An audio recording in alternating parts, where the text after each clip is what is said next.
Today on RB's Toy Box, road trip!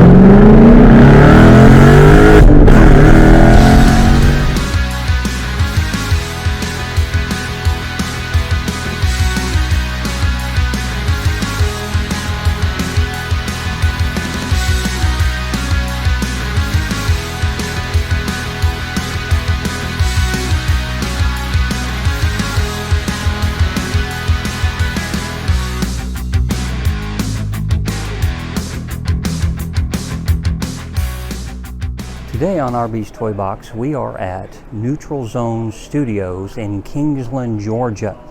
Now, as you'll see as with some of the footage that we will show around here, this place is an exact replica of the Constitution-class starship used in the 1966 episodes that obviously Star Trek originated from. With that is an expansive crew. I mean, they put together with Vic and his team, Ray Tessie, who's the owner, they got the original screenwriters, they got some of the builders that came in. This place is magnificent. I'm going to be showcasing quite a few things today here at Neutral Zone Studios, including some of the key people behind the scenes that help put this together. But you stay tuned here with RB's Toy Box as we take a little look around Neutral Zone Studios.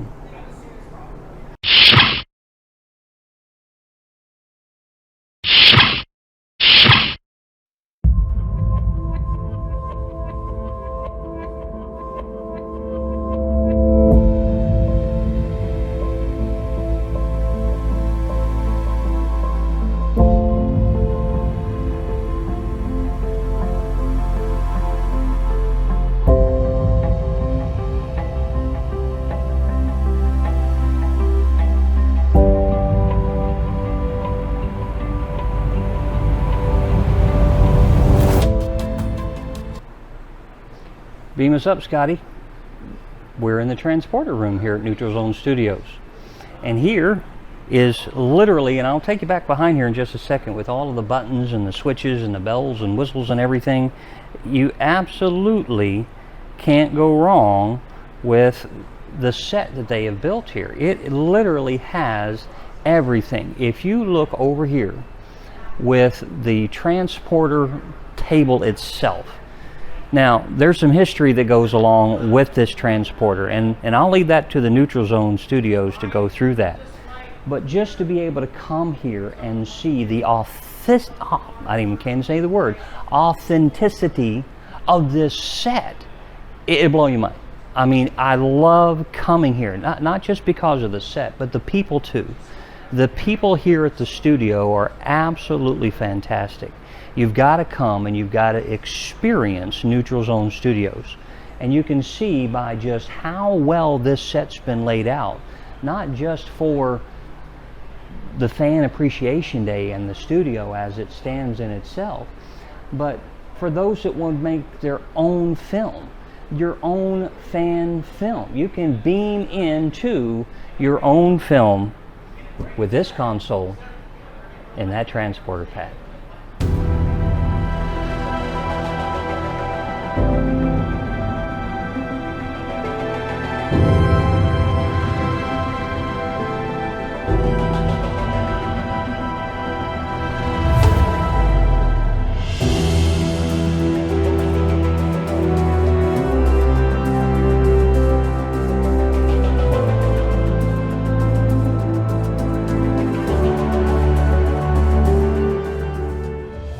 Items which are called plantons. Everything you see right down through here are all manufactured out of styrofoam using 3D CAD models. And they basically took some screenshots from the original series, and if you look at TOS and you see a shot of the upper level, it's going to look exactly like that, in the same dimensions, in the same styles, in the same colors. By the way, they're called, if I didn't mention it, they're called plantons. I think I mentioned it. Mm-hmm. So why are they called plantons? Because you get something that looks cool, you paint it, and you plant it on a wall. It's a planton. It's a planton. So making this out of styrofoam is great for the 21st century. But 50 years ago, they didn't have that technology. technology. They didn't have PCs. They didn't have CAD programs. They didn't have a guy who printed, right? So what did they do? So what they did was when Paramount finished filming for the day, throughout the whole studio, the set designers for Star Trek, the original series, would go dumpster diving. And they would look for stuff in the dumpster that looked different and cool and weird and paint it so they could stick it on a wall and make it look like the future. And then you take one camera shot of just the view screen. Then you move back, or maybe put another lens on the camera and shoot another shot that includes these two guys' shoulders and heads in it. And then you go back even further and you shoot a wide, even wider, that includes the captain and the helm and the view screen. And then you take those pieces of film and you put them in a vault somewhere, and when you have an episode that you need one of them, you go and pull it and you splice it into your episode. In other words, that would almost never be set up. When they need certain shots, you can see how it's designed almost like a pie. They're wedges, right? And whenever they needed a shot, like for instance, if you need a shot of let's say Spock is sitting at this chair, sitting at this station, and Kirk's standing over his shoulder talking to him. And the camera needs to pretty much be right here. See the problem? If this were all here, you couldn't get that shot. So they'd move it out of the way. Just roll this station right out of the way. Next time you watch Star Trek, you see a shot like this, look close, you can see the end of this console. You can literally...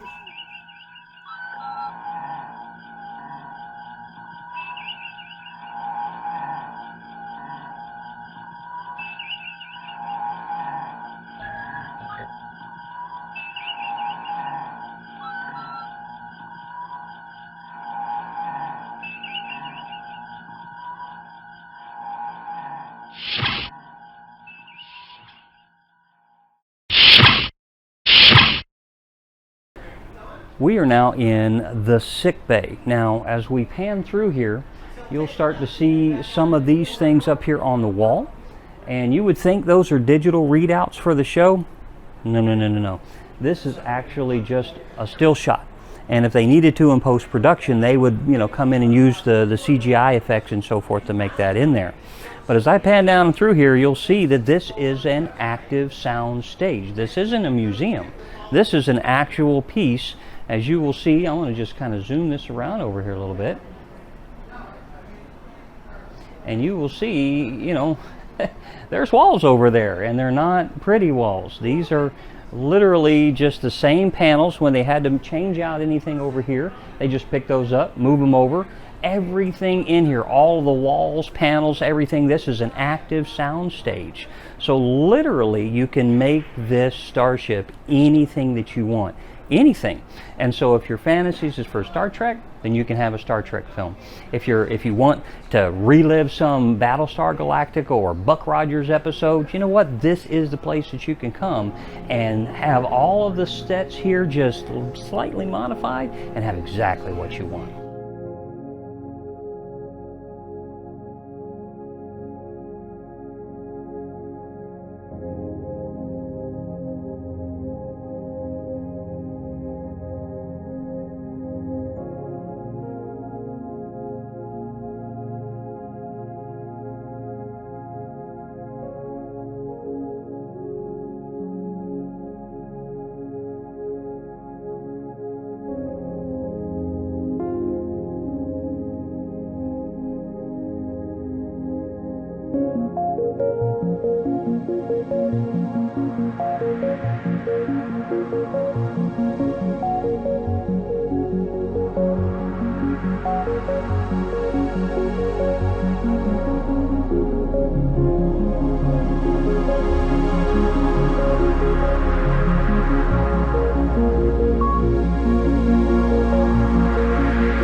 welcome to the multi-purpose room.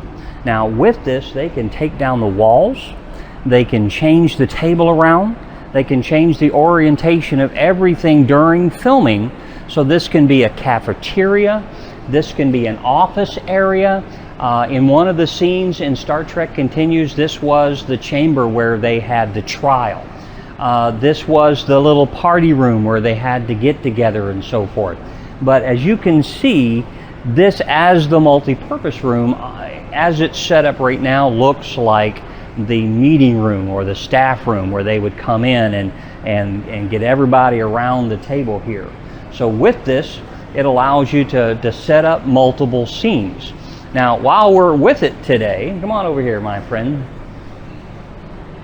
Come on. Yes, we're filming right now, and I've got a friend of mine that just happened to walk in here, so we will bring him in here with us. This is my Scotty look-alike friend. Does he not look like Scotty? I mean, from my favorite Next Generation series, I must say, of the episode. But I tell you, tell me a little bit about how much you enjoy coming to this particular facility and for what it represents to you as a Star Trek fan. This is like the home I never had, and I always wanted to be here. And I will not give up coming here. It's just, I love this place. It's the people, it's not the just the people. facility and how it's set up, it's the people. Oh yeah, absolutely, and the people. As far as my character goes, people loved Scotty. Yeah. More than I thought they did. I mean, I went to a Comic-Con one time and I just had a picture taken with Bill Shatner. Mm-hmm. And I hear, look, it's Jimmy Doohan. I didn't know he was here. And have you ever seen The Price is Right? Yeah. How the people jump up and down, they're so excited? That happened that day. I mean, I just like, oh. So I said, this is for the people. That's fantastic. Now, his real name, if you don't mind me saying so, your alter ego is Charles Gordon, and you can actually find him on Facebook. I don't know if you have an Instagram page per se, but I know you're on Facebook, right? Yes. Okay, very good. So you want to check him out, some of the cool stuff that he does. You've got like a whole 1999 space series of clothes and so forth you put together. Am I right with that? Yes. Yeah, and those absolutely screen perfect things that he's putting out. But thank you so much for taking a couple of seconds out of your time to say hi. One more thing. Yes, sir. I have just finished making my own design. Star Trek Captain's Vest. Ooh. It's a different version. It's still like the original vest. Is that the one that comes square down Square like down. this? Okay, okay. So the difference is now, instead of having the curve, and it's straight down, and a little black trim around the square with gold piping, and then the white thing with the captain's rank on it. Excellent. And it's my brother. He's here. He's walking around there. Okay, very good. We'll have to take a look out for that. Well, I appreciate it again. And Arby's Toy Box, we just met with Scotty.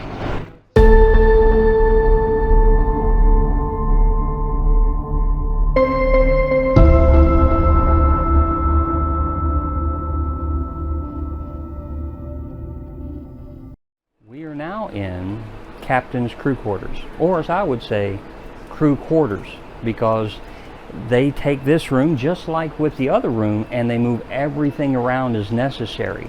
Now, because a Star Trek series was recorded here, naturally it's got all of the same things that you would see if you were going through and doing, the actual series. So it's got all the bells and whistles and everything, and it looks fantastic all the way down to, watch this, the fabric that's used over here in the bed itself.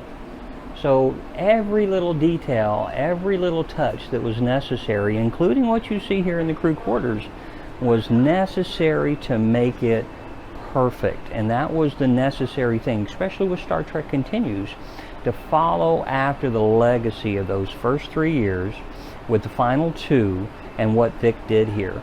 And then, of course, with Ray picking it up from there and moving forward with the different things that he's done with this facility, I mean, Neutral Zone Studios. I mean, you've got to come here and see this. I know this is, I'm being a little biased here because I'm a Trekkie, but you've got to come and see the type of things that they've done here.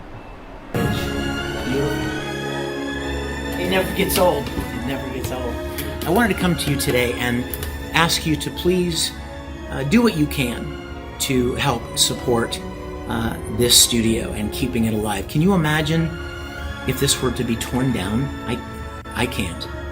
It would be devastating to see this lost. There are only a couple of places on the planet that something like this exists, and the people that own this studio only want it to be available for you to enjoy, not to make money or to profit from, but just keep it alive to celebrate the spirit of Star Trek. So please, anything you can do. I know in my heart that there are hundreds and hundreds of Star Trek fans out there that would be able to help. So please go to neutralzonestudios.com to find out information on how you can help contribute to help keep these sets standing right where they were built and to preserve them for hundreds of people to continue to enjoy in the years to come. And thank you so much for anything you can do to help. Live long and prosper.